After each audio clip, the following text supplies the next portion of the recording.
Hey everybody, Jay Foster here, Community Engagement Specialist. I'm with Jason Manfull, another Manfull Files. Hey guys. It's sort of a winter edition we got going on here, but it's late November. But we're here at the lagoon where the bike path comes around from Veterans and heads its way into Davenport when you're going into East Bettendorf. But you know, the most important thing that we want to talk about is keeping the trails safe for everybody out there that use them. And Jason, take us through the process of how you guys make sure that they stay safe for everybody here. Yeah, so we've had our first snowfall for the season. It wasn't a big, huge test. Nice little just kind of test to get us out, let us get familiar with things, about 1.5 inches, 2 inches. We do have a process at Public Works and Parks Maintenance.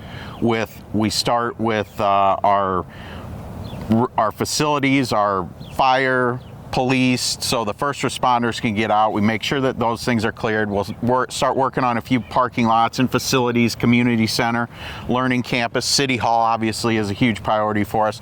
The thing that we want to be careful with our trails, we will get to them at a certain point, but we have to let our crews get out on the streets and kind of let things kind of start breaking down a little bit. And then we'll kind of double back and do trails as like a secondary or tertiary task for us, because you don't want that person seeing their street not plowed and the trails are all plowed. I mean, they're a huge priority for us, but we will get to them at some point, but there is a little bit of a breakdown there. But obviously it's huge for us to keep them clear, keep them, accessible in the winter.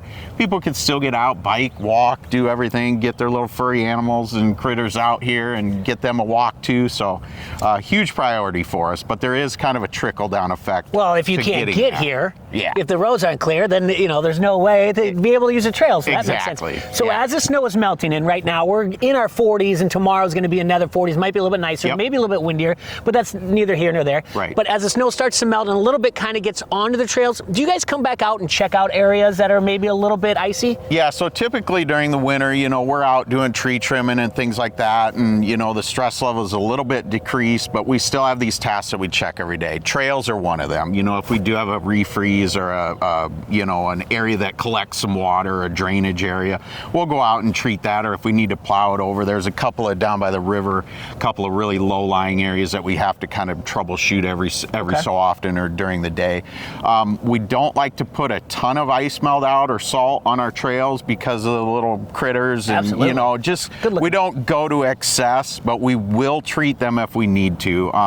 There's a rare ice storm that we'll get that it's hard to remove, but typically we're not putting a ton of products out there just because of kind of that health aspect. Not that anything is unhealthy, but we just don't want to be putting a ton of products down. We've got so many trails. How long of trails do we have here? 30 plus miles. 30 plus miles, and you guys are keeping us safe, and I really do appreciate it, and we do too. So we want to just get this message out there that, get out there where you guys are keeping everybody safe, and continue to enjoy Bettendorf, and you guys always keep us going here. We appreciate your time. Appreciate it. Thank you. We'll see you guys soon. See you out on the trails.